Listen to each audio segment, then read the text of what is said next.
Hey, welcome to another episode of Riftwalkers. If you haven't already, check out our other show, The Skeleton Crew, where I voiced the lovely Skoga.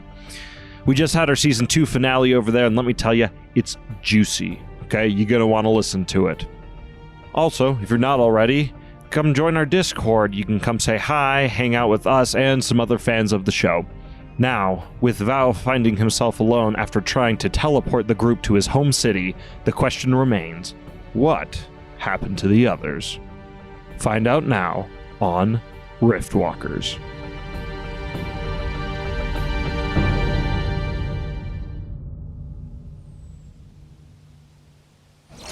It is a bright light that greets your eyes as they flit open and you awaken. Looking around, something is strange.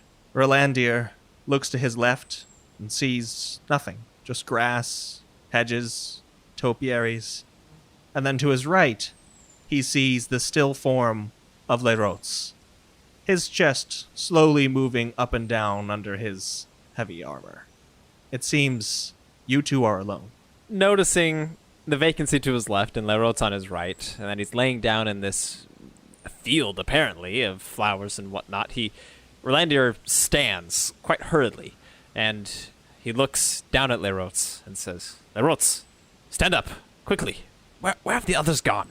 And then, as he says this, he says, Goodness me, I must have focused so hard there that I just started to nod off a bit.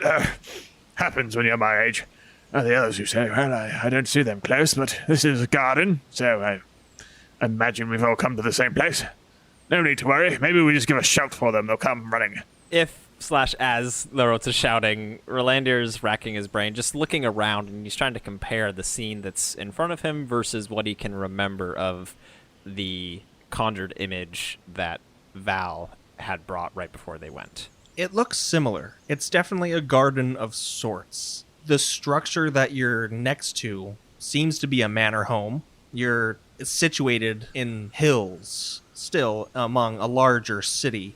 Avenues and streets going down into said city, and other large structures bordering you on the what seems to be northwestern and southeastern sides of things. Whether this manor home is the one that Val grew up in, the one that Val wanted to take you to, though, it's not abundantly clear. Okay.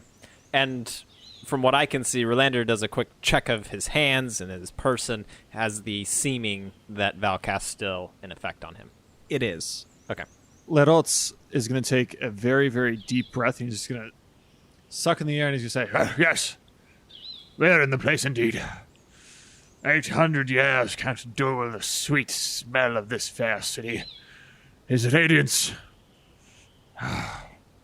He'd be happy to know it still stands strong. The greatest city on Agadon, indeed. and another deep, just inhale. Yes. Approaching his side. So this is the city, then. We did come to where we needed to go. But of course, my old sniffers never led me wrong. But we might check the stars to be sure. And Lerots is going to look up, because he can't distinguish city by smell. Didn't you say we, were awakened by a bright light? Yeah, it's daytime. Oh. So, as Lerots then gets more to his senses, looking upward at the stars, all he sees is one star, the sun. And you're sure about that? I mean, 800 years have gone by. Trust me, my lad. Once you've lived as long as I have, you know what it feels like to come home. Come, let's get out of this garden. There's no sense in us waiting here. And as you start moving around out of the garden, you see that it's not just a plain old garden, that there are assortments of wooden tables and chairs that have been set up, and as you approach the manor home, it becomes more and more apparent that this isn't a home. In fact, it's a place of business, an inn or tavern of sorts, perhaps setting up for some kind of grand reception to be held tonight. There is a kin, perhaps the proprietor, perhaps not, outside, fitting different pieces of parchment underneath a message sort of bulletin board, the glass covering unhinged. Lerotz walks directly to this kin, and with a frankly undeserved amount of confidence, walks up and says, You there? Where are we? This kin is quite startled by your presence, and he just takes in a breath and goes, "Oh, deck above. Whoa, you scared me. I'm sorry. I didn't see you there." Lad, if you couldn't hear me coming in this thing here, it's no wonder you're not in the army. I asked you a question. Where are we? What do you mean, where are you? What part of the city are we in? You're in the 12th district, of course. What are you wearing? What does it look like I'm wearing? It's called battle armor. You never fought a battle, boy? I fought a battle against that air last night. It took me out of my mind. Just trying to orient myself. You know how it is. Go to sleep in the park, wake up in a garden. Happens all the time. So 12th district, you say? Fair enough. I'll have to take a quick look around just to localize myself, but I'm sure I can be on my way shortly. Thank you. and he gives him a nice thump on the back. I am terribly sorry, but I must inquire. What is your name? You don't know who I am. Is the memory of the kin these days so short? Does the name of... Verlander at this point immediately kicks Leroth's, not like kicking him, but he kind of like makes a gesture that hits him with his leg to try to put a pause in his speaking before he can say his name. Okay, so right as Leroth is about to say his name and Verlander kicks him, Leroth goes, What is it now? That's the third time you've kicked me, sir. What do you want? You're interrupting my great conversation with her. What was your name again? And Verlander, who has literally only picked up about 5% of this entire conversation, I'm assuming it's in Kinlish. Yes, of course. He just kind of points to something off in the distance that he thinks is important and just kind of puts a stern look on his face and then walks away in that direction. But he's kind of like checking back and making eye contact with him. It appears as if my drinking friend has decided we have more important things to do. Fear not. I'm sure we'll have reason to speak again. A good day to you, sir. he goes after Verlander.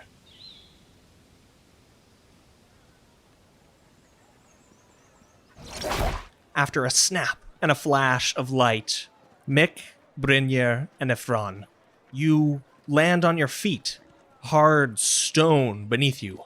You feel the noonday sun beating down upon you. And as you look around, you're right in the middle of a spacious alleyway.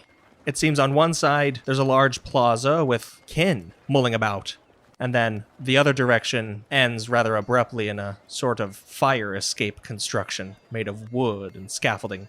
You, at least to your knowledge, are in the city of Udeelo, but as none of you have been here before, you don't rightly know. What in the Vale just happened to us? Where is everyone? I would say that something went wrong with the spell, and we were separated. Well, at least we weren't cut in half. That is true. That is a very good way of thinking. We must stay as optimistic as Brynjar. If I recall correctly, everybody wanted to go to a garden, and it was Val's family garden. Perhaps it would be good to go there, though I do not know Val's family name. I do not as well, but Val did say that kin names are very distinct, so perhaps if we were to introduce ourselves to some friends in town, maybe they could tell us where we live? Meek, you are the only one here that speaks fluent Kinnish. That's not the case. During my time with the kin, I have become quite fluent. Very well. Then, I entrust both of you to be able to find the estate. Indeed. You know, since, I am the lady of the house, perhaps I could do some talking, and I know that you are merely a servant, but perhaps you could just be my bodyguard or something, so you could speak to others. Thoughts? You all know better than I do. These are not my friends. Well, let's go gather some more servants. That's a great way to find where we're supposed to go, right? Let me explain.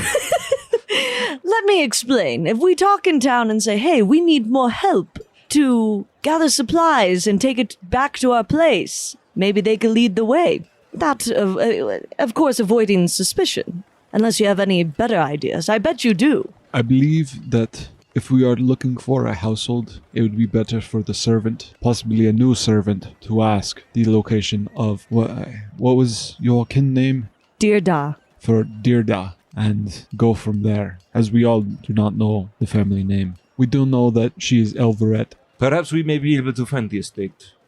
Mick, you are proficient with disguises, and you could easily apply some makeup. Perhaps one of us could appear ragged, as if we had been caught in an alleyway or something, set upon by brigands. And then, in a dazed and confused state, one of us could ask any of the locals where the Valmas estate was, and they would lead us there, and the other two could follow after. What an excellent idea, Ephron.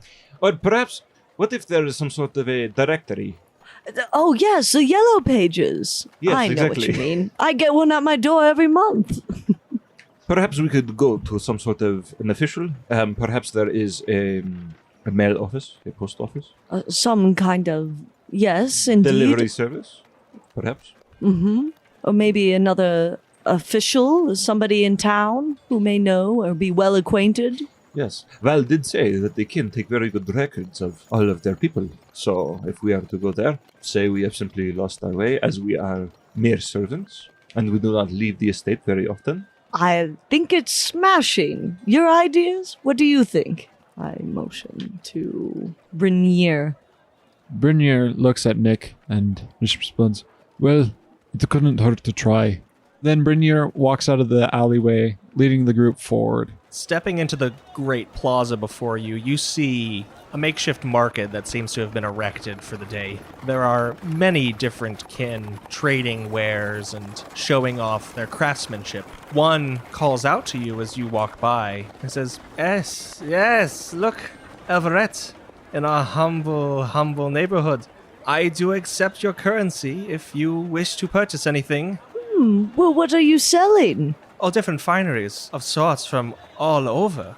We have, and he directs you over to his humble stall, which has a wide arrangement of different things. It honestly looks like gift shop type wares. So it's little rocks and gems and little wooden figurines, little spinny toys, things that kids would like. It's like, we have many little memorabilia for a duello. I don't know if you Elveret are from here or not, but if you are from afar, these are the things that will keep our great mother city in your minds for a very long time. And the front just shakes his head. Excuse me, my lady. We should be going. You're right. I shouldn't be so distracted by these dazzling little items. Let's carry on. One moment, if you will. Your face, I recognize it. Oh, you do? Maybe you've seen me around town? No, I not yours. And he looks at Ephron. You've bought things here before. You serve, I assume, this family. Yes, I've never seen you outside with the others. Do you remember me? My name is Morodoro. Morodoro. Yes. Long time. Long time. You say in incredibly broken Kinlish. Well, I'm keeping the phrases intentionally short, almost as if I'm purposefully speaking in fragments of a sentence. Would Ephron know enough to, be able to form a Kinlish sentence, or would he kind of take the words he knows and translates them, literally? Oh, he would know about the grammar, but, maybe some of the more particular cases, if there are exceptions to the rules. It's like basic type grammar. He says, and you have a son, am I not mistaken? I'm sorry, I forget his name, but how is he doing? Good. And then looking down at the ground, Ephron goes and he tugs on Mick's sleeve and motions for Mick to lean in close. Oh, you must forgive me. 1 second. Yes. And then whispering, Ephron says in Fellish, but he's keeping his voice very low. He says, "You should take the lead here and perhaps say that it is, I don't know, not my taste to speak as a servant in your presence." Good idea. And I turn to Morodoro. And Mick says, pish posh, do not talk out of turn. How uncivilized. Please excuse me for my servant speaking to you. We'll be on. I apologize if I've offended you. I meant no shame on you or House Sulasel. Please. And he hands a little sparkling stone to who he thinks is Dearda. Would you give this to your servant here on my behalf? For his child. Yes, I can do that. I think that is a reasonable request. So I take the stone from Morororo and I motion to Ifran and give him the stone. Ifran takes the stone, leans in, whispers into Mick's ear, ask if he has a map. And then, taking the stone back, he just says, "Many thanks, my friend." Wonderful. And then Mick asks Morororo, actually, before we leave, do you happen to have a map? I do not, but I am well acquainted with many cartographers in this very square who sell their wares and trade such things. A map of what do you desire? Just a beautiful city that we all live in.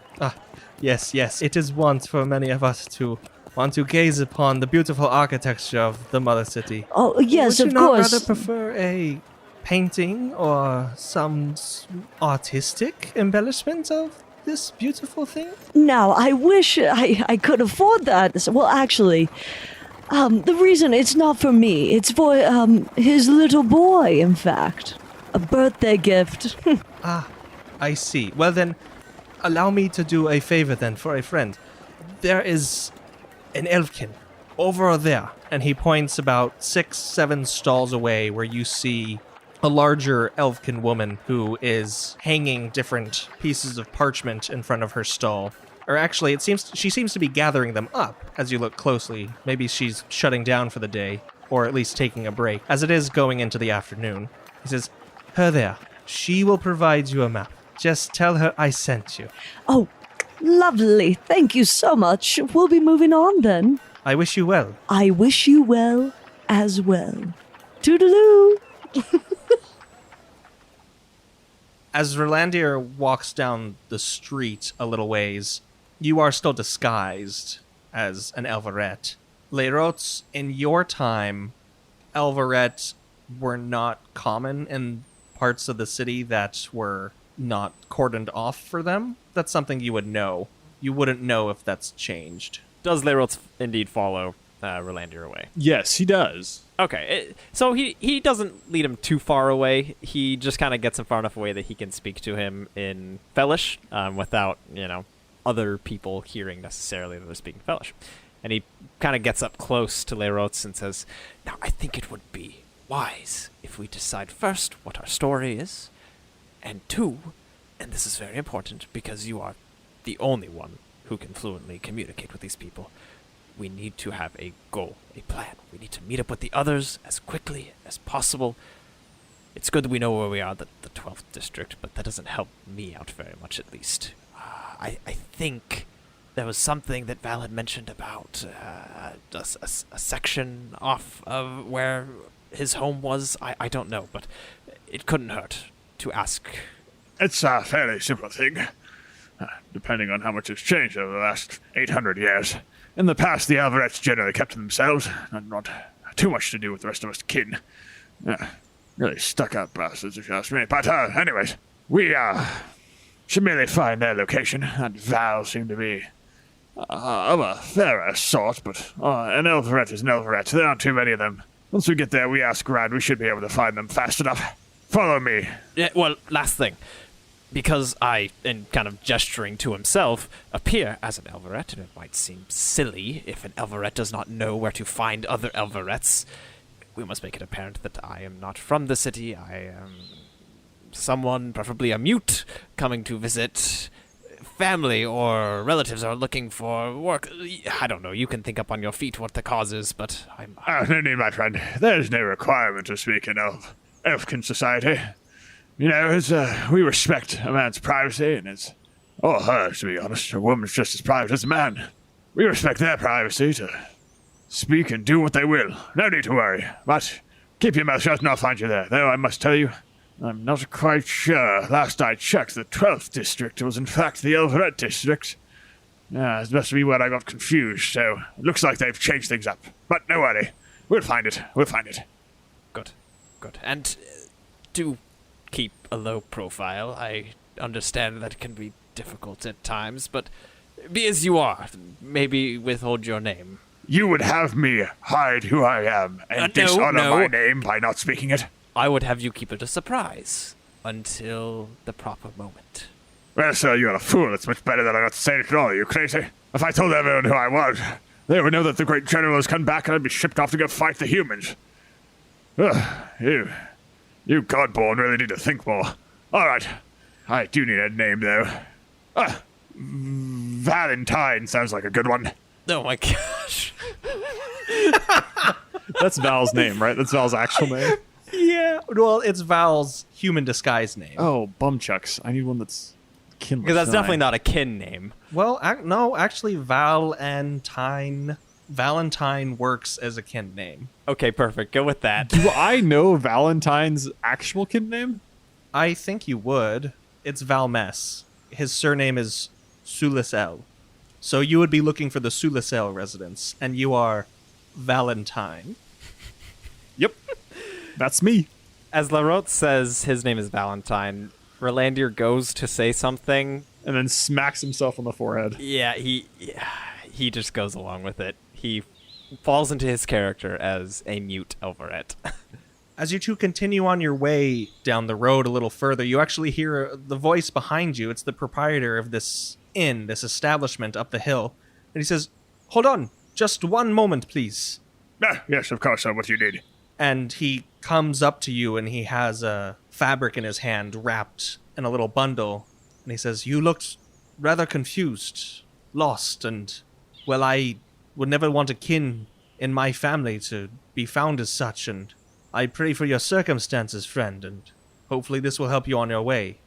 And he hands you a warm, wrapped loaf of bread. What a kind man. Taking this warm, wrapped loaf of bread, Lerots says, "You, sir, have forever the gratitude of Valentine." That is me, sir, Valentine. I am truly grateful for not only your generosity, but also your pure demonstration of the greatness of Kinlish society. Could you help me, sir? I am looking for the Elverett district, and I seem to have trouble localizing myself. Could you, in fact, indicate the way for me? Yes, of course. I would be more than happy to assist. And it is, of course, a pleasure to make your acquaintance, Valentine. I am Eketo. Aketo, if you're ever in the army and you need a man to help you out, just find me. I'll be sure to put in a good word. Are you looking for something specific in the Elverett districts? I'm looking for the Sulisel home. An acquaintance of mine has requested my assistance. Ah, I know them, in fact. I do not know where they live, to be honest, but they have actually booked my establishment for a reception later today. So soon? Well, this evening, to be precise. It is yet morn. I'm going to be honest with you. As much as I would like to wait and find them, if you could point us in the district, we were going to take a quick peek around. They did, in fact, ask me might be about this very event, so I'd hate to do the injustice of waiting until the event that I need my assistance on to offer such assistance. Of course, yes. I'm sure I have their address written down in my ledger and records of some sort. Please. And he gestures back up to his establishment. If you'll come with me, I can also give you something to drink, and while I search through this information for you. A true gem, sir, though I must ask that we stick to water. I think I've had my fill of the heavier stuff. A crazy night indeed. Of course, yes. Please, and your friend, your ward, he kind of tilts his head. Has he a name? Rolandir can at least make out the word name and recognize that the man is looking at him. And so he simply gives a shallow bow of his head and says, "Thakros." Thakros, yes. I am Eketo. It is a pleasure to meet you. Offers another shallow bow with a smile. Thakros doesn't talk much. It fits an Elverett, honestly, to be haughty. He turns excitedly and goes back up the avenue to his large tavern. Do you two follow? Yeah, I do follow, and I take out the little loaf, and I kind of rip off a chunk and I hand it to Cross, and I take a larger chunk, as I am a chunkier guy. I start scarfing down some bread. It's a delightful, it's a honey wheat, actually. There's a slight sweetness, very, very nice depth of flavor, very nutty, one might say. Very well baked, very well baked. As you make your way back up to this tavern, he stops for just a minute at the bulletin board and turns to Les Rots and says, Sir Valentine, if you would not mind just placing the rest of these bulletins inside here and closing it up. Then he hands you a little key, if you accept. But of course, anything to serve you. And yeah, he takes him out and takes the key. Master Thecros, if you'll follow me inside, I can provide you with more sustenance, and then we can get down to this business with the Sulisel household. Thecros understood the word follow, and he's going to just kind of wait and see which one of them leaves, and he's going to follow whichever one goes. So Aketo walks inside the tavern. Okay. And Lerots is just kind of standing by this... Lerots does not even care. Like, he's totally fallen back into society. He's not even thinking about the fact that Orlando doesn't actually really speak Kinlish. He's like, oh, of course I'll help you do this. You know, you've been so kind to me. Let me take care of this. Literally not even thinking about you. So Orlando takes a brief moment of hesitation, realizes that Lerots is just in a world of his own, putting these things in, and he walks in to go follow Aketo. As we're walking, I address Efron and Mick. Something occurred to me. It may be best if when we do find the location of, you said, Val's family, that we approach cautiously, as it appears we are members of his household. I agree, but perhaps that will let us in. Unless, of course, it is the people whose faces we wear that come to the gates. That would be very confusing. Yes, we just must be cautious. I agree. Now, let us obtain a map, preferably one with all of the names of the estates of the Everett families. Now that we know the family name, we should be able to deduce the location from the map and be on our way. Brilliant idea. Quick, before she leaves! And then we run to the booth. As she's just packing up her last map, you reach her. Excuse me, my lady. She stands a little startled and then turns and, yeah, I'm sorry, but I don't sell my maps. I do not take your money. You'll have to do business elsewhere. I'm sorry. You must not recognize me. My name is Deirdre, but Morordo actually sent us. And then a flash of realization goes through her eyes, and she says, Morordo. Yes, of course.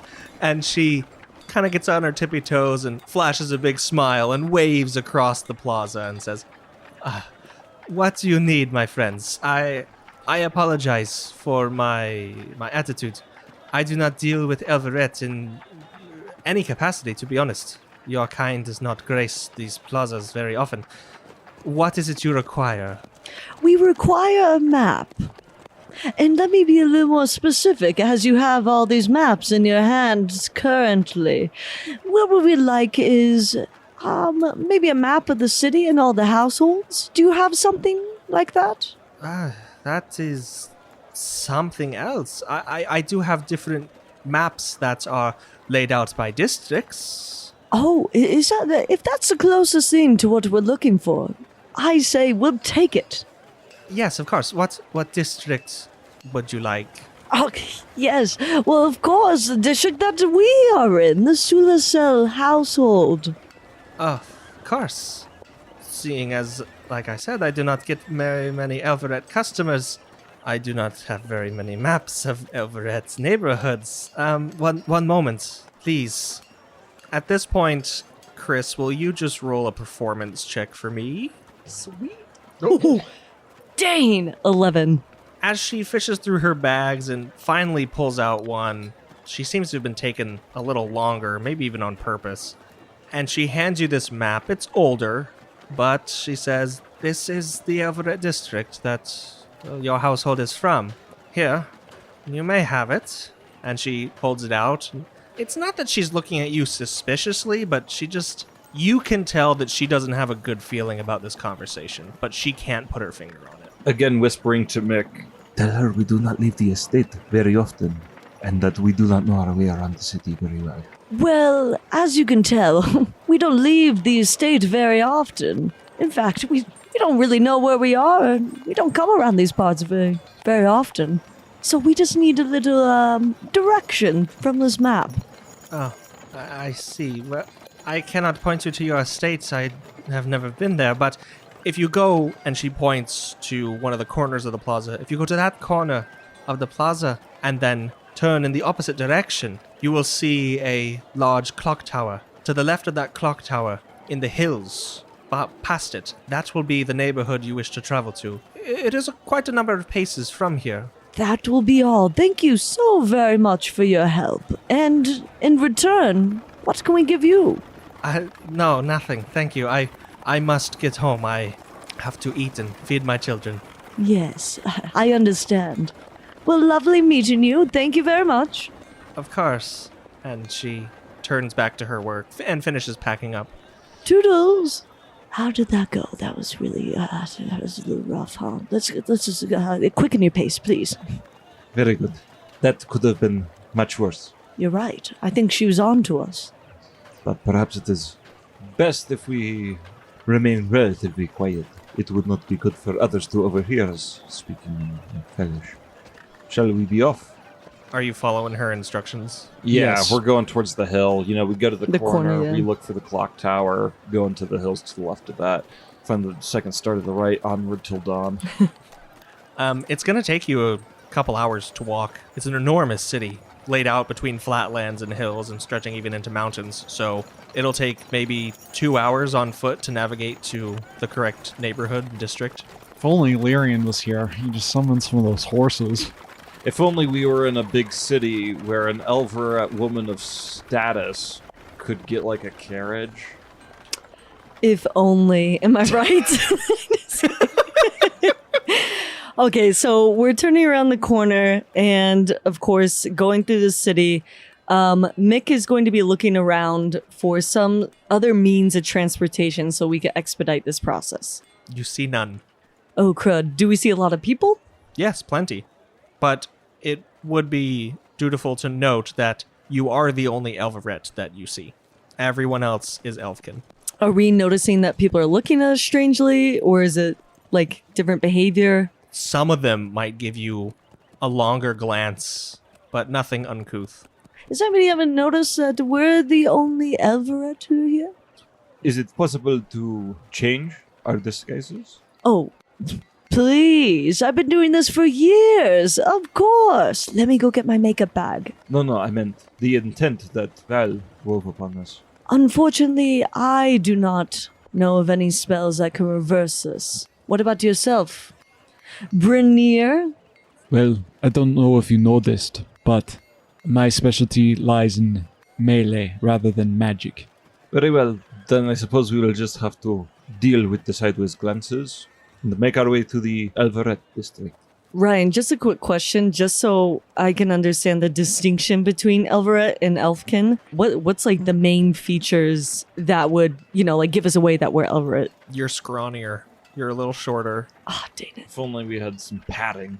As they're going along, Ifran is looking at this map, and he is looking at all of the estates and seeing which ones have gardens. At least 80% of them as you're taking a look. Okay. And are any of these labeled? It seems they are, but the Kinlish that it's written in seems to be more calligraphy than like plain writing. So at least for Ifran, it's nigh impossible to make out what they say. Brinier, Mick, could one of you perhaps read what these labels are on the map? I am unable to. Here, let me see it. And Ifran hands him the map. Look at the map. Let's have you roll history. That's right, a skill that's never used. I know, right? 17. Okay, you're walking along, and it takes you a good half hour to finally decode this. You're kind of writing on the backside of this map as you go what these different letters and numerals denote, but you are able to identify the Sulis L household. And by this time, you've still got another hour of hoofing it to the neighborhood. The rest of your hour goes by pretty uneventfully. You're not stopped by anyone. You don't notice anything out of the ordinary. You do see one other Elverette, but they seem pretty engrossed in their task. They're probably a servant running errands for a household. And as you reach the neighborhood, it is guarded. There's a little checkpoint manned by 2 Elfkin. So, motioning to the group to stop about a block away and speaks to them and says, all right, as you can see, it's moderately guarded at the gate. Here's a plan. I look like Dearda, right? I could get us in. Bada beam, bada boom. We go in the back and we meet them in the garden. Yes, that sounds very good to me. No objections from me. We move forward.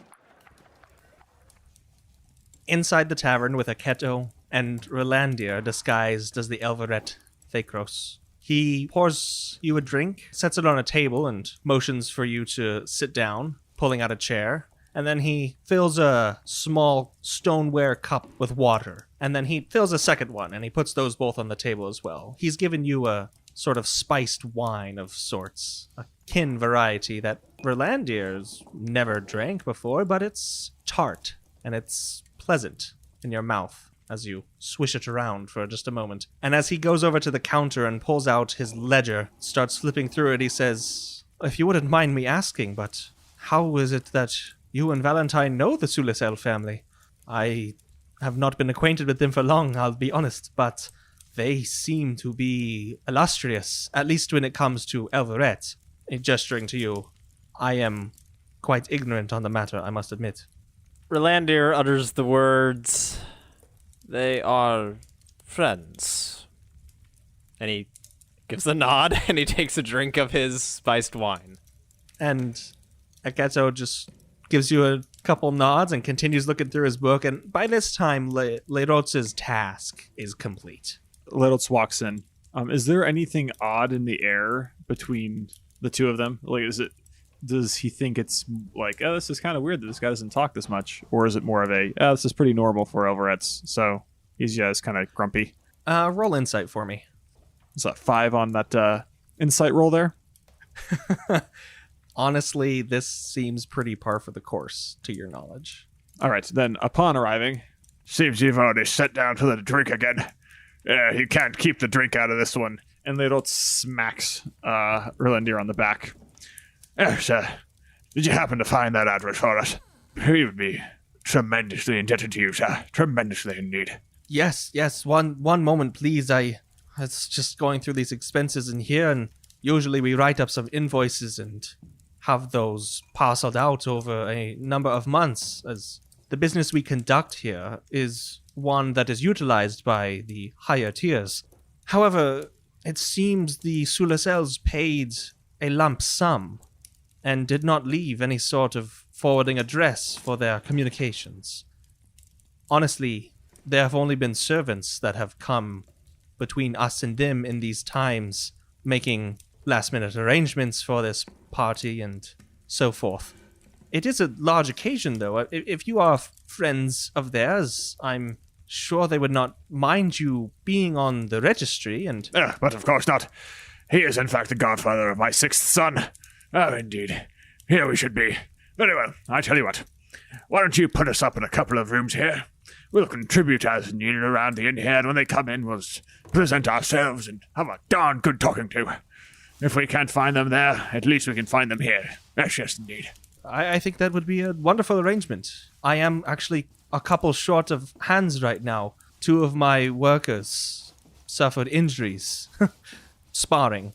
You know, as young kin are. I know how it is. Oh, I remember those days, a young lad there and finishing school. I'd always give a good fight or two, just to keep yourself worked up, ready for the military. Oh, but no, I can work, and my friend here is just as strong as any other Elverette. Though he is no elfkin. Maybe keep him to the counting. His lifting is less helpful. Well then, why don't you two take a moment to get settled in upstairs, and then once you meet me back down here, I'll have a list of tasks that we can set about, and my other employees will have joined us by then as well. True, gentlemen, sir. We will just do that. What rooms could we take? Yes. And he reaches behind the counter and he looks up as he's about to take out these 2 keys. He says, would you care for a shared room or separate? Shed is fine. We'll only be here for the day. No need to put you out of 2 rooms. I appreciate it. They will be rather full. I assume the Sulisels will have many guests from outside Udiello. Here, and he hands you a key. This should have 3 bunks inside. It is one of our most spacious rooms. Ah, excellent, sir. Then we will see you shortly. And he kind of gestures for Raylandir to follow him, as I'm sure he did not catch the entire conversation. And he takes the key and he's kind of going up there and kind of starts organizing things. And he's going to talk a bit slower to Raylandir once they get inside the room. As you head to the upper floors, this inn is actually has 4 stories to it. Yours is just on the 2nd floor, however. And it's not far down the hallway that you reach this spacious room. He really wasn't kidding.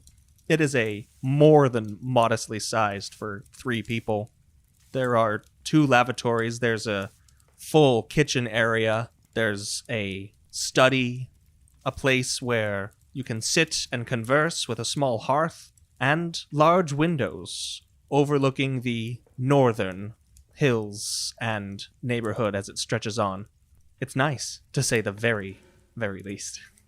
Turning to Raylandir, Lilith says, All right. Now I've managed to secure us an easy way to find the rest of them. Val's family will be coming down for a party later today, and if I have my mind of anything, I think Val might be accompanying them. So it's simple. We wait here, do a little work. I mean, what a great society where you arrive, you work, and you receive. No need for any of this barbaric money to change hands. No. An honest reward for honest labor. Indeed. You barbarians could learn something. Yes, Anyway. yes, but getting on to the point, Lerots. Look, we've got about 8 hours to the party. We're going to put in some work and then a little bit of prep time. I might say you should sharpen up, but to be honest, it's all fake anyways. So, good luck. I, on the other hand... What do you mean to do a bit of work? What exactly are we doing? I believe you will most likely be counting things. Accountant, writing, bookkeeping, that's more of an Elveret line of work. I'll probably be employed in hauling. Honest work indeed. All right, come. They're waiting for us. Are you going to change out of your attire at all? yeah, oh, so he strips off the full plate armor he's wearing, and he leaves the weapons.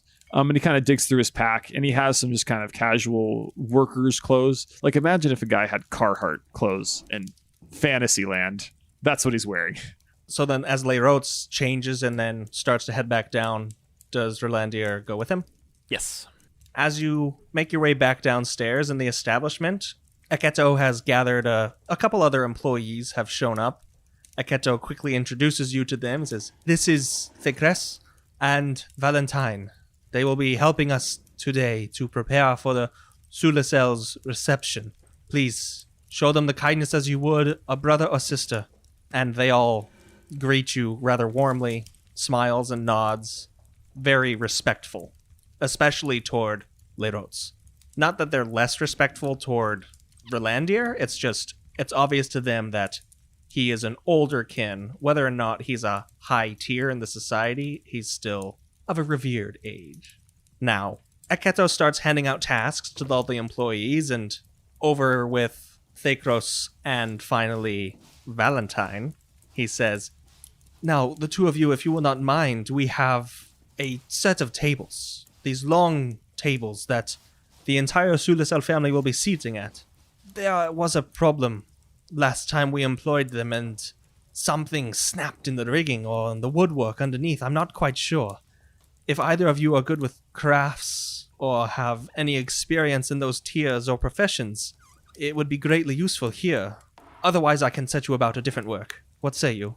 Well, I can tell you that back in the campaign fighting against those barbarians, I managed to hold a catapult together using naught but twine and one of my own teeth. So I think I can fix this table. Aketo gives a hearty chuckle. Yes, I think you'll do nicely, and Thekros, you would not mind helping him then. Rolandier, who had kind of been zoning out while Lerotes was going on and on about something, he just kind of looks up at Lerotes with kind of these unknowing eyes. Littles then turns and just says, Don't worry, he'll come with me. He's just a bit shy, particularly after he shows up blasted drunk in the morning. He's yeah. He's got a bit more shame. Comes with being young. All right, we'll take care of it there, don't you worry. So, as you are shown to the back and are given these tools to repair this table, it was a simple mechanism that allowed the legs to fold in, but they are these sturdy, wood-constructed legs, and just this mechanical system that kept them in place seemed to be scratching and had rusted a bit. It takes you a few good hours, but you're able to replace it without much difficulty. While assisting Lerots in repairing and strengthening this table, Rolandir is eagerly working with Lerots to kind of learn, some of the more common words and phrases in Kinlish. He'd already been starting to pick up a bit more. He's kind of adjusting, remembering some of the things that he'd learned from the wardens as he was training there. And by the end of the time that they are working on this table, he does feel that he has at least a better working grasp of the things that are being spoken. And you're able to pick it up rather quickly, and especially with the gift that Sindur has given you. As you finish your work and Aketo inspects it and is thoroughly satisfied, he sets the pair of you off on a number of other tasks that consume the rest of the day, to be honest. As the sun begins to set and night approaches, guests are starting to arrive and check into their rooms and such. You're asked to help with luggage and other fineries and just small tasks. Do you oblige? Yes. Lerots does, and he's very busy during this time as he's doing this. So a lot of these visitors are Elveret, I assume. Yes, but there are some Elfkin as well. So among the Elfkin, since there is this kind of egalitarian meritocracy, it's not really shameful to do manual labor, even if you're of a higher social class or age or thing. So, he's having a good time kind of conversing and talking, even though he's talking in an odd way. Most people find it kind of funny how he talks because it's so old-fashioned. But he's talking in this odd way, but he's having a good time as he carries bags and does all these things that in another culture might be seen as degrading for someone. Lerots is obviously reveling in the opportunity to do something simple, yet useful. And honestly, with the other Elfkin that are party-goers, they seem to be in the exact same mindset, and they, though lavishly dressed and obviously of great importance in their own rights, don't hesitate to, quote-unquote, debase themselves to pouring drinks and helping set tables. The Elveret, on the other hand, go and lounge in their rooms or in common areas or outside, but any Elfkin that are attending this party are also eager to help. It is the late afternoon, almost evening now. The sun has begun to set as Mick, Ifran, and Brynjer approach the checkpoint into the Elveret neighborhood. As you approach, the guards hail you down, and when you're close enough, one of them asks who they believe is Dierda. My lady, please, if you would submit your identification and tier. Would Brynir know whether or not those are that's just a thing that they say, or is it actually a physical paper? Like social security card or passport. Actually, that's more realistic. Anyways. Brynir would know, because I think Brynir has a middling knowledge of kin society. It is a paper, yes. It's a physical thing. Excuse me, my lady. I'm ashamed to say that I forgot your papers. What a dang shame. You must forgive my servant here. He forgot the papers if you didn't hear. I will go retrieve them. Please wait for me over here. No, I don't think that's necessary. My lady, we apologize, of course. And he puts his hand on the grip of his sword at his hip, and he takes a menacing step toward who he thinks is Lisvath, but is actually Brynjer, and looking at you says, I swear to Deck, this will be the last time you forget. Got it? Restraining himself for his natural action is to confront the person, especially if they're threatening towards them. Yes, my sir. My lady, I apologize for the inconvenience. We will mark you down in the logbook as usual, and you may go on your way. Enjoy your evening. And please, our courtesies to your husband. Oh, Much obliged. Of course. Thank you very much. As you pass through the checkpoint, having diffused the situation to a degree, Seth, I'm going to give you a point of inspiration for acting on Brynier's virtue of restraint. So, within the borders now of this gated community, this very pomp place, these houses are decked out to the nines. Like, they are lavish, they are extravagant, it is very ostentatious, gaudy even, unlike the rest of the city that you've been walking in. Obviously, the Elveret have free reign here to do as they will. Brynir, you said you have decoded this map. Which one of these houses then belongs to House Sulisal? Yes, this one over here in the northeast. Then let us make our way there, and perhaps we can hop the wall and get into the gardens or something. Yeah, we'll get our bearings once we're there. Once Yes, we understand the exactly. environment. Very good. Then, Brynir, please, lead the way. As Brynir decides to take the lead, he actually addresses Mick and attempts to get to know him a bit better. Excuse me, but I do not actually know your name. I have been neglectful in that aspect. Oh, well, I'm not offended at all. My name is Mick, or you may call me Mickey, if you please. Very well, Mick. What can you tell me about yourself? Well, what is there to tell about myself? We'll leave it there. Well, I'm a little bit, I'm not really from around these parts. That's what I can tell you. I love the loot. I could actually have it with me right now if you like me to play it. I am indifferent to that, but if that would please you, then go ahead. Actually, yes, it will please me. And Mick takes out the lute and starts to play a little ditty. And kind of under his breath, Brynir says, I figured it might. At the conclusion of this leisurely stroll through the neighborhood, not wanting to draw any attention to yourselves, and serenading any lucky listeners, Playing the lute out in the open. Don't mind us. you reach the Sulisel estate. It is a very large house with different wings and multiple stories and a lavish garden bordered by an iron fence and a large hedge. Val! I do not hear anything. Are we at the back or at the front? You're just kind of at the side. Well, maybe one of us should hoist the other up.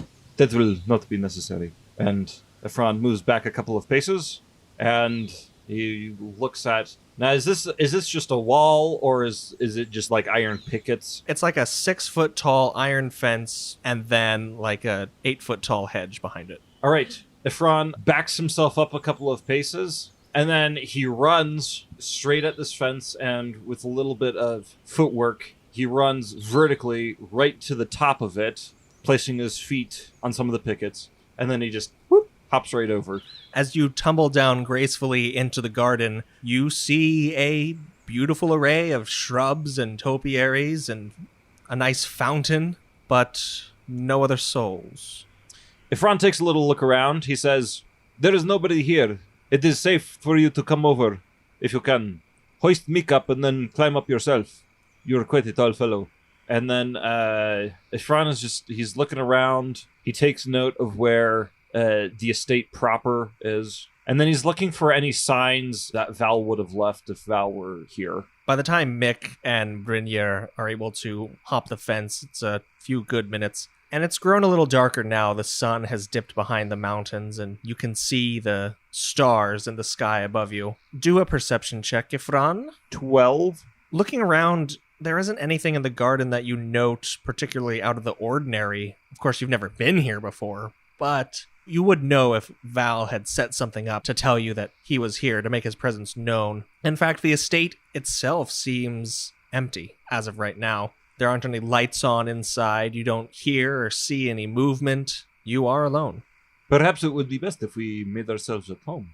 It could be a while yet before the others arrive here. And perhaps, who knows, they might have some fine wines that we may imbibe. Yes. What a marvelous idea. What do you say, Brynjer? The only thing that gives me pause is the boy with the intent.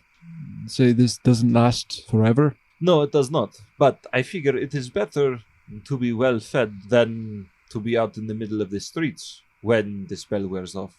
Well, I wouldn't mind a good drink myself, but what if there are people inside? No, it is quite all right. You see, I do not see any lights on in the estate, at least not that I can tell, and I do not believe it is quite late enough for everyone to have gone to bed. So I believe that the house is most likely empty. If you would like, we can come inside and establish that there is no one there, and I can poke around for a few moments, just to ensure that we do not disturb any of the residents. And then we can relax, gain our strength back, and wait for the others to arrive. Very well. It's still concerning that no one would be here, or evidence of anybody would be here. There's something unsettling about this place. So, unless anybody has any other objections, Ephron goes to one of the doors, opens it up, and motions everybody to come inside. The estate isn't locked, and it's dark inside. Ephron goes, lights a candle, remembering that Luca always said a candle burns longer than a torch. And, he just kind of starts exploring, and he makes his way to the kitchens, seeing what kind of wine and other beverages they have. And then, seeing if there's anything, perhaps some sort of a cellar where they might have cured meats or, fine cheeses or anything like that. You are able to find a lot of dried provisions, cheeses, and other things that will hold for a while. There doesn't seem to be much fresh food around. Water is scarce, at least cold water, but you are able to find good supplies of wine and other drink. That sates you for now and the next little while that you spend.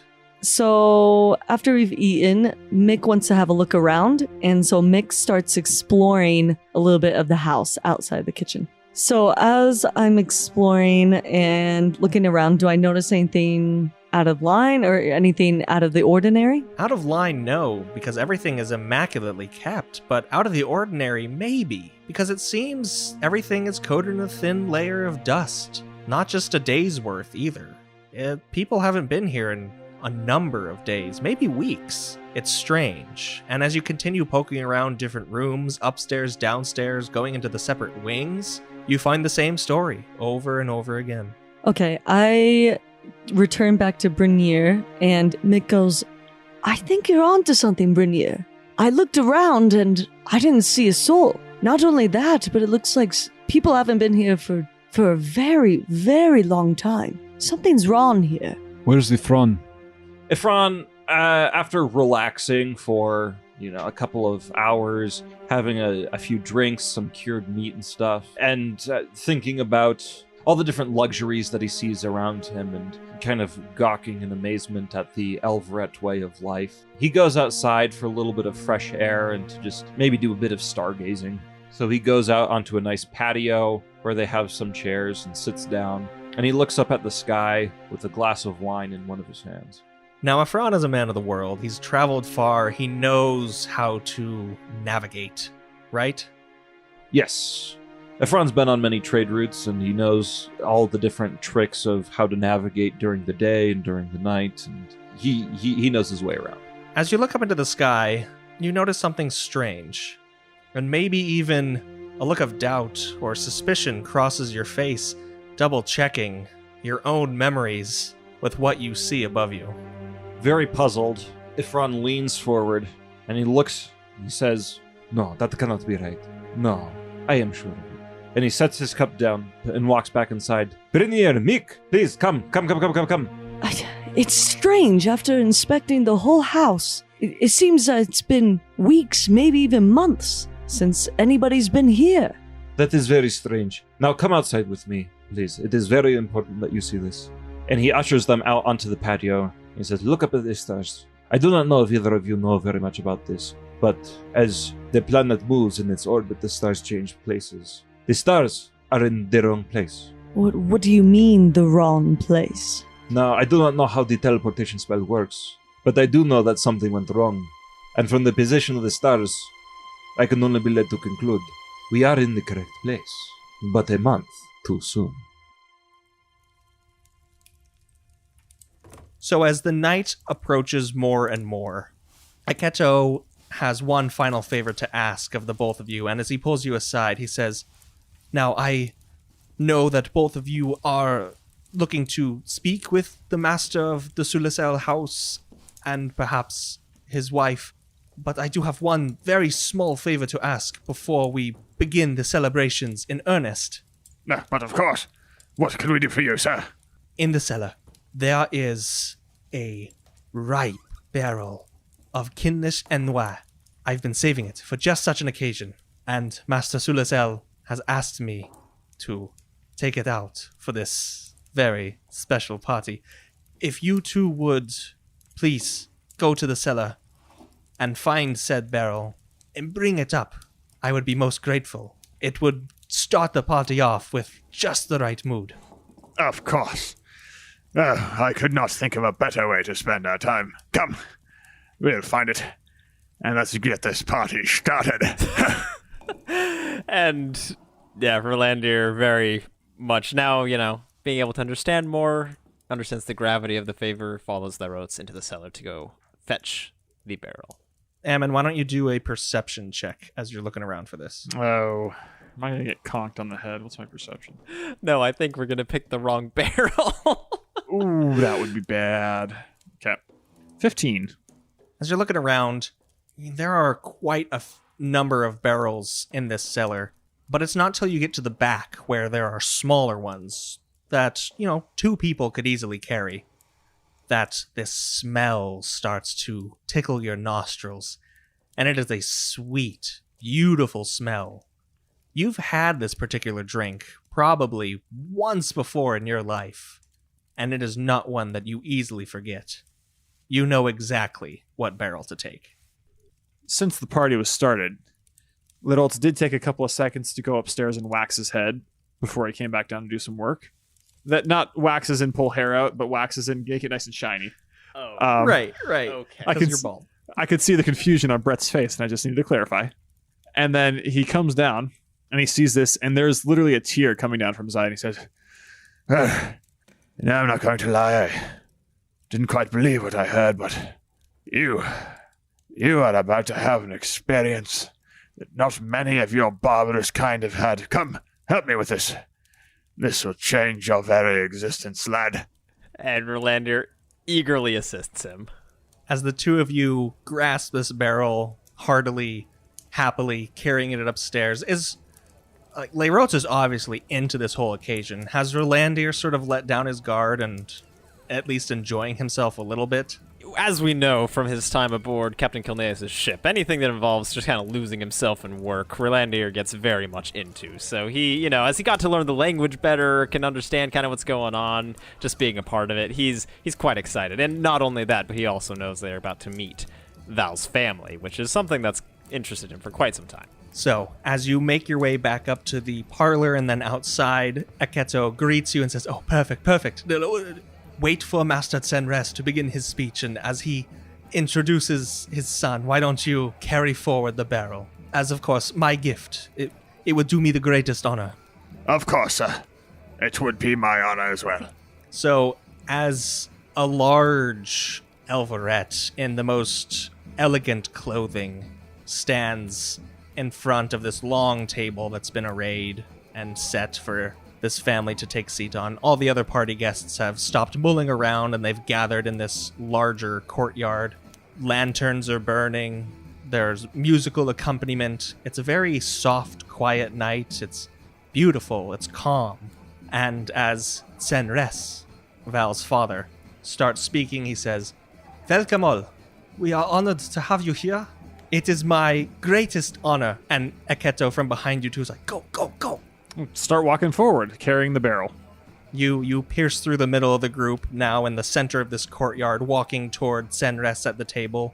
He says, "It is my greatest honor to celebrate this momentous occasion of my beautiful son, Valmes, and his 5th birthday."